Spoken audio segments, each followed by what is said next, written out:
আমার মেকআপটা কমপ্লিটলি ছিল একটা party makeup. Budget planning, dress plan, decoration কিভাবে করতে পারে সব।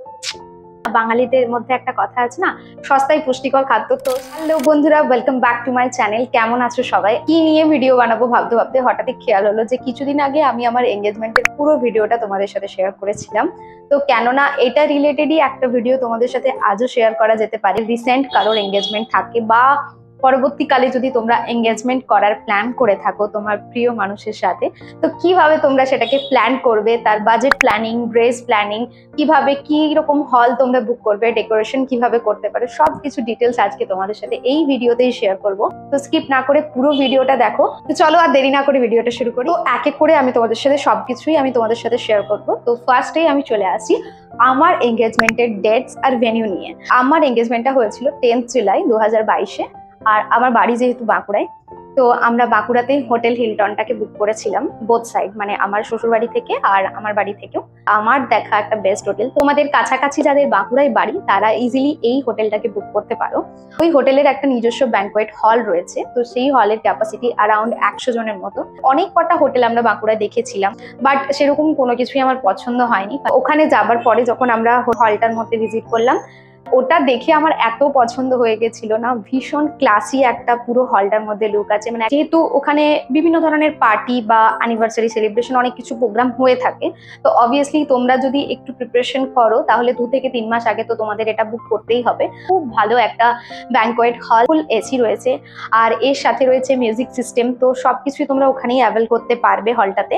আমার তো ভীষণ ভালো লেগেছিল, একবার যখন দেখি তখনই আমার খুব পছন্দ হয়ে গেছিল। এই হিলটন রেস্টুরেন্টটার বেস্ট থিং আমার এটাই লেগেছিল যে আমরা যেহেতু আমাদের গেস্টদের খাবার, মানে আমাদের খাবার ওখান থেকে অর্ডার করে নিয়েছিলাম, সেই জন্য আর এক্সট্রা কোনো চার্জেস লাগেনি। ধরো যে গেস্ট আর টোটাল মেনু মিলিয়ে যে কস্টটা হবে সেইটাই অনলি প্রোভাইড করতে হবে, হলের জন্য আলাদা করে কোনো চার্জেস লাগবে না।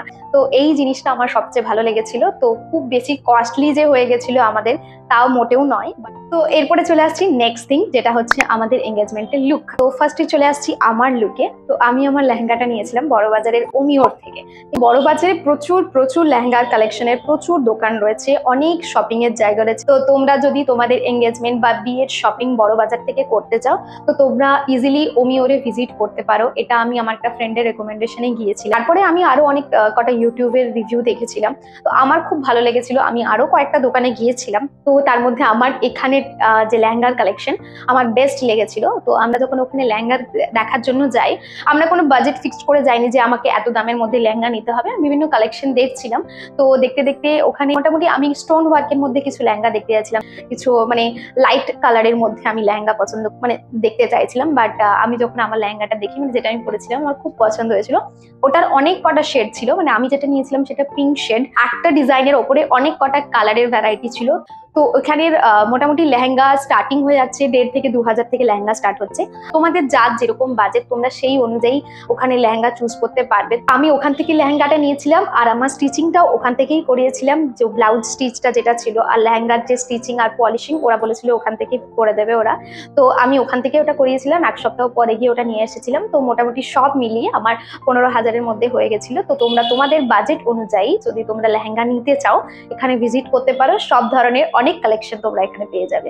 ওমিওরের লোকেশনটা আমি আমার ডেসক্রিপশনে মেনশন করে দেবো, তো তোমরা চাইলে সেখান থেকে চেক করে নিতে পারো। এরপরে চলে আসি আমার হাজবেন্ডের লুক। তো রনিক যে শ্যুটটা পরেছিল ওটা ধর্মতলার নিউ মার্কেটের যে রেমন্ডের শোরুম রয়েছে ওটা ওখান থেকেই নিয়েছিল। গ্রিনিশ গ্রে কালারের মধ্যে ওর শ্যুটটা ছিল।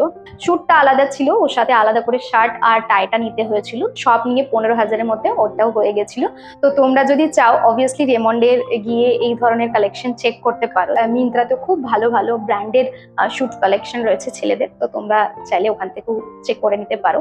তো এরপরে চলে আসি আমি আমার মেকআপ। তো মেকআপ আমি করেছিলাম বাঁকুড়ার মোনালিসাদির কাছে, বাঁকুড়ার পাঁচবাগার ওখানে মোনালিসাদির বিউটি স্যালন স্পা রয়েছে।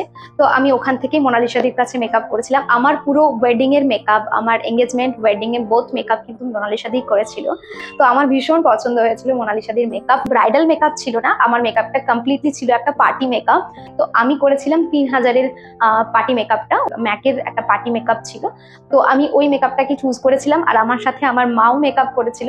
তো অসম্ভব সুন্দর একটা দিদি আমার লুক ক্রিয়েট করেছিল আমার লেহেঙ্গার সাথে, প্রপার যেভাবে মানানসই একটা লুক, সেরকম চোখের আই শ্যাডো, লিপস শেড সবকিছুই আমার চুলটা তখন অতটাও মানে লেন্থটা অতটাও বেশি ছিল না, তো সেই জন্য আমি মোনালিসা দির কাছে আমি জাস্ট কিছু ভেবে যাইনি, চুলটা খুলে রাখবো এটুকুই ভেবেছিলাম। বাট মোনালিসা দি আমায় রেকমেন্ড করেছিল হেয়ার এক্সটেনশনটার জন্য, আর দিদি আমায় হেয়ার এক্সটেনশনটা প্রোভাইড করেছিল। তো আমি চুলে একটা হেয়ার এক্সটেনশন দিয়েছিলাম, খুব সুন্দর দেখতে লাগছিল।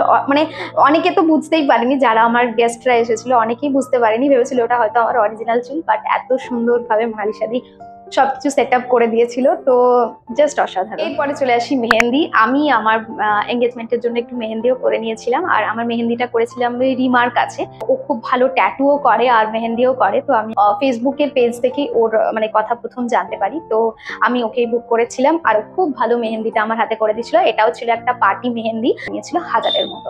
আর আমার মায়ের হাতের মেহেন্দিটা আমিই করে দিয়েছিলাম। তো তোমরা এইভাবে চাইলে তোমাদের কস্টটাকে বাজেটিংটাকে ঠিক করে নিতে পারো। এরপরে চলে আসি হচ্ছে আমি কি কি পরেছিলাম। আমি আমার লেহেঙ্গার সাথে ম্যাচ করে একটা এডি স্টোনের নেক পিস নিয়েছিলাম। আমি এই নেক পিসটা অনলাইন থেকে অর্ডার করেছিলাম। মিন্ত্রাতে প্রচুর এডি কালেকশনের সুন্দর সুন্দর নেক পিস রয়েছে, তো আমি একটু চোকার ধরনের খুব সিম্পলের মধ্যে চাইছিলাম, তো আমার এটা দেখে খুব পছন্দ হয়ে গেছিল। এটা যখন আমি নিয়েছিলাম তখন অ্যারাউন্ড 3500-এর মতো এটা দাম পড়েছিল। এটা একটা সেট ছিল, মানে নেক পিসের সাথে কানের দুল আর টিকলিটাও একটা সেটের মধ্যে ছিল। বাট তবুও একটু হেভি ওয়েট পরার জন্য আমি আলাদা করে কানের দুলগুলো আলাদা করে নিয়েছিলাম, ওটাও মিন্ত্রা থেকে নিয়েছিলাম। ওটাও এরকম 1000-এর মধ্যেই পড়েছিল, আর সাথে টিকলিটাও আমি আলাদা করেই নিয়েছিলাম। আমি দুটো সেটই মোনালিসা দির কাছে নিয়ে গেছিলাম যেদিন মেকআপ করতে চাই, তো দিদি আমায় রেকমেন্ড করেছিল আমার ড্রেসের সাথে একটু হেভি ধরনের জুয়েলারিটাই ভালো লাগে, তো বাস দিদির কথা অনুযায়ী আমি ওটাই পরে নিয়েছিলাম। আর আমি আমার যে হাতে ব্যাঙ্গেলস গুলো ওই দিনকে পরেছিলাম, সেই হাতে ব্যাঙ্গেলস গুলো নিউ মার্কেট থেকে নেওয়া। তো নিউ মার্কেটে প্রচুর ধরনের ব্যাঙ্গেলস এর কালেকশন রয়েছে, খুব সুন্দর সুন্দর ব্যাঙ্গেলস তোমরা ওখানে পেয়ে যাবে। প্রচুর দোকান রয়েছে, আমার র্যান্ডমলি একটা দোকান থেকেই নিয়েছিলাম। তো আমার ড্রেসের ম্যাচিং এ পিঙ্কের সঙ্গে একটু স্টোন ওয়ার্কের সিলভার স্টোন ওয়ার্কের মধ্যে আমি একটা ব্যাঙ্গেলস নিয়েছিলাম। তো 750 বলেছিল, ওটা একটু বার্গেনিং করে আমি 450-তে নিয়েছিলাম। যেহেতু আমার লেহেঙ্গাটা স্টোন ওয়ার্কের মধ্যে ছিল, তো আমি চাইছিলাম যে আমি যেগুলো পরবো সেই সবকিছুগুলোই যেন একটু স্টোন ওয়ার্কের মধ্যেই থাকে। তো পুরোটাই কমপ্লিটলি আমার আইডিয়া ছিল, আমার পছন্দ অনুযায়ী আমি আমার জিনিসগুলোকে সিলেক্ট করেছিলাম। আরেকটা বলে নিই, আমি যে জুতোটা পরেছিলাম সেটা আমার স্প্ল্যানেটের সিলেদার্সের থেকে নেওয়া। বাঙালিদের মধ্যে একটা কথা আছে না, সস্তায় পুষ্টিকর। সিলেদার্স হচ্ছে এক্স্যাক্টলি আমাদের জন্য সেটাই। তো সিলেদার্স থেকে আমি আমার জুতোটা নিয়েছিলাম। এটা ওই 500 থেকে 700-র মধ্যে খুব ভালো ভালো জুতো পেয়ে যাবে তোমরা ব্রাইডাল টাইপের। আর আমি যেহেতু লেহেঙ্গা পরেছিলাম তার জন্য একটু হিল পরতে চাইছিলাম, 3.5-4 ইঞ্চির মতো আমার জুতোটার হিল ছিল। এই ছিল হচ্ছে আমার পুরো লুক, যেটা আমি তোমাদের সাথে শেয়ার করলাম। তো এরপরে চলে আসি আমার ফটোগ্রাফি। আমার ফটোগ্রাফি করেছিল হচ্ছে বাঁকুড়া ক্রিস্টাল ফটোগ্রাফি। তো ওদের কাজ ভীষণ ভালো, আর আমার ফুল প্যাকেজ ওদেরকে দেওয়া ছিল, মানে ওয়েডিং, এঙ্গেজমেন্ট আর pre wedding both side package ওদেরকে দেওয়া ছিল। তা আর মোটামুটি এই প্যাকেজটা 90K এর মধ্যেই পড়েছিল। তো আমি নিচে ডেসক্রিপশনে ওদের ডিটেলস দিয়ে দেবো, তো তোমরা চাইলে চেক করে নিতে পারো।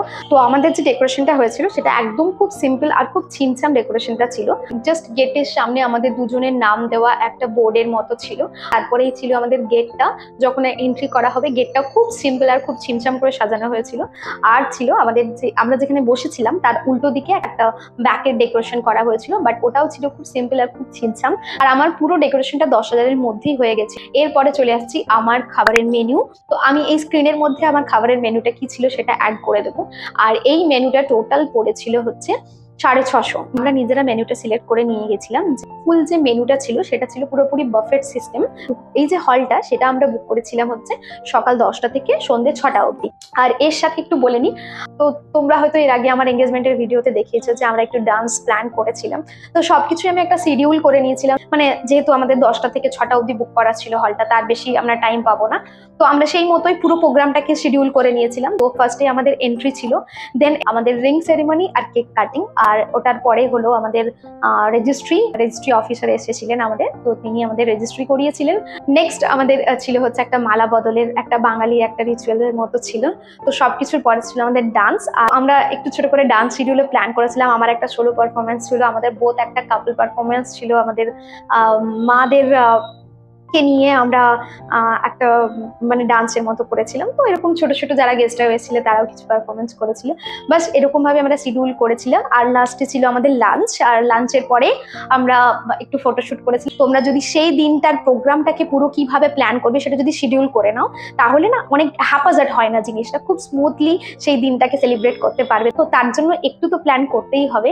তো অবভিয়াসলি তোমাদের 1 থেকে 2 মাস আগে পুরো প্রিপারেশনটা করতে হবে। তো জাস্ট এই ছোট ছোট জিনিসগুলো তোমাদের সাথে শেয়ার করলাম। এটাই ছিল অলমোস্ট কমপ্লিট ভিডিওটা। তো তোমরা যারা প্ল্যান করছো এরকম এঙ্গেজমেন্ট সেলিব্রেট করার, আশা করি তাদের একটু হলেও ইনফরমেশন গুলো কাজে লাগবে। তো এই ছিল আজকের ভিডিও। তো আমি আমার অল ডিটেলস তোমাদের সাথে শেয়ার করলাম, আমি কিভাবে প্ল্যান করেছিলাম আর কিভাবে তোমরা প্ল্যান করতে পারো সবকিছুই আমি আজ এই ভিডিওতে বললাম। তোমরা যদি পরবর্তীকালে কোনো ইভেন্ট প্ল্যান করছো তোমরা এইভাবে প্ল্যান করতে পারো, পুরো বাজেটিং করে নিয়ে, পুরো শিডিউল করে নিয়ে পুরো প্ল্যানিংটা করবে, তাহলে আর কোনো কিছুই হ্যাপাজার্ড হবে না। পুরো সেই দিনের প্রোগ্রামটা খুব স্মুথলি তোমরা সেলিব্রেট করতে পারবে। তো বাস আজকের মতো ভিডিওটা এইটুকুই ছিল। ভিডিওটা ভালো লাগলে অবশ্যই লাইক করো, শেয়ার করো, আর চ্যানেলটা অবশ্যই সাবস্ক্রাইব করতে ভুলো না।